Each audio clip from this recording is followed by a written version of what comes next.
Do we have any Reformed Jewish people in here? I know we have some Reformed from other churches. It is Hanukkah. That is Hanukkah. And we know Hanukkah, we know the word, we know many of the symbols because Hanukkah has never not existed. It has just been changed in its name from the Festival of Dedication to Hanukkah. What happened is that as the Jewish people saw Jesus in the marketplace, walking and enjoying the Festival of Dedication, he was surrounded by Jews of all ages, demanding to know if Jesus was the Messiah. Are you the Messiah, Master?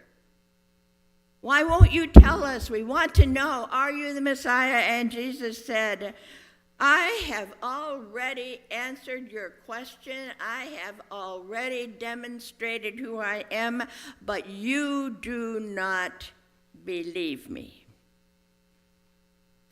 In early Jewish history during the Maccabean period, the Seleucid king profaned the Jewish temple, which was so central to the practice of Judaism.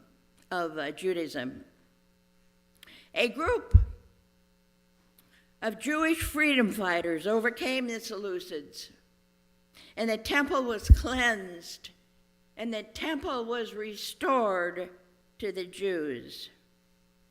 Hanukkah is celebrated annually to commemorate this event.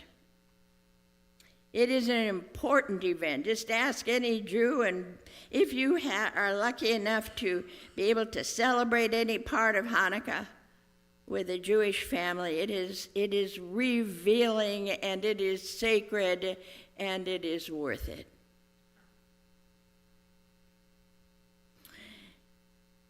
The purpose of this is to honor the trust in God and the eternal security that God bestows. At the end of my sermon, I will tell you what each one of these passages is supposed to bring to our spiritual growth. And when I started in on this, I thought, I'm not going to make it. I'm going to keel right over on the floor because next one is Revelations.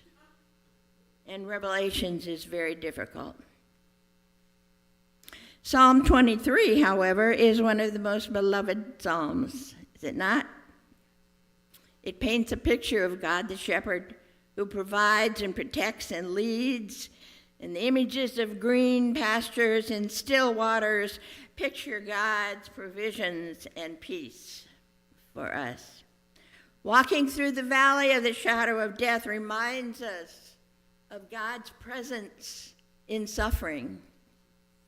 Serving an abundant table before enemies assures us of God's victory and abundance. This psalm is a declaration of trust in God's unwavering love and care. Now, don't you fall asleep on me. I know that there's a lot of words in this sermon. Today, we heard from the narrator of Revelations, or the witness, and he's identified as John. By the way, Revelations is going to show up through Pentecost. That gives you a sign of how long we're going to be hearing about Revelations. How many of you have studied Revelations? Aha. One person. Okay. All right. It will be an interesting journey, I can tell you.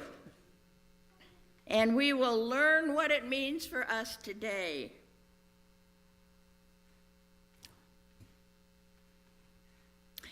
The witness or the narrator, who is John, sees the multitude of people from all over the world dressed in white, as far as your eyes could see and then beyond.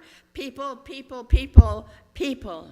People en masse coming before God and proclaiming God as mighty, and that's why we sang, joy, as after we read Revelations this morning. The people dressed in white, we are told, have passed through terrible tribulations and survived. They have received the ultimate blessing, safety, and protection that God can offer in a gesture of eternal peace.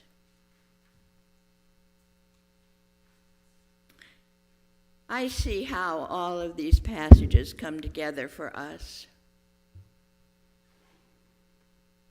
Although we live in a different age, these words speak to us as universally as they ever have. We have great fears in our present world status, do we not? From around the world, from in America, we have things happening that threaten the safety, the comfort, the belief, the trust that we share. But the thing of it is, those people listen to the stories of their Bible and their writings, and we listen to the same stories. How's that grab you? And we come with the same sense of love from God and love for God, for ourselves, and for our neighbors. Same words, thousands of years apart, teaching us what we must do and what we have received from God. The ancients understood their world in their terms, and we understand our world in our terms. They did not have nuclear weapons. We do. Can you imagine anything worse that could utterly destroy our civilizations as we know them?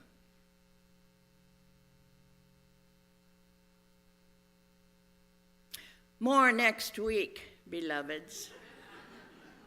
I am thankful to be with you again today, and I look forward to sharing together what Revelations has to teach us, to help us in this world of today, which is difficult also. May God bless us, everyone. Amen.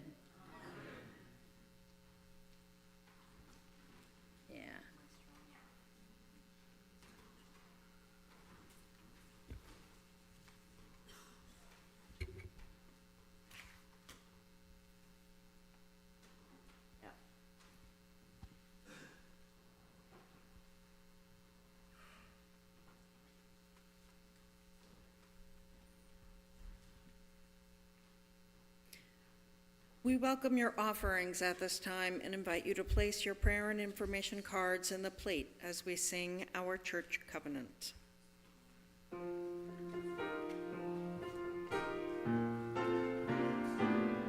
In response to God's love, we covenant with each other to be faithful to the demand and inspiration of the eternal Spirit revealed in the events of Jesus Christ, to accept and respect each other with love and concern in our worship and witness, to reach out with the courage of our convictions in the cause of justice, liberation, and equality for all. In this sweet covenant to keep the ultimate promise, I care, I am with you.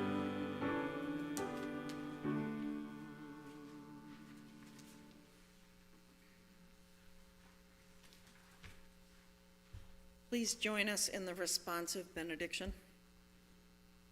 Touch your eyes with your hands and say, "Bless my eyes that I may see clearly." Touch your mouth with your hands and say, "Bless my mouth, which breaks the silence of centuries and speaks now my truth." Touch your ears with your hands and say, "My ears, that I might hear my own words, thoughts, and feelings, and those of every person near me." Touch your heart with your hands and say, "Bless my heart, that I will be open to friendship and love." Touch your feet with your hands and say, "Bless my feet, so that I might travel each step firmly with the courage during my life's path." Touch your sisters and brothers who are near to you and say, "Bless me too, and my sisters and brothers. Amen."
Here's a piece of good advice.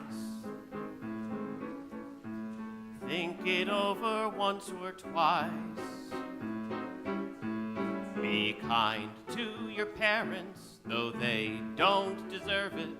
Remember they're grown-ups, a difficult stage of life.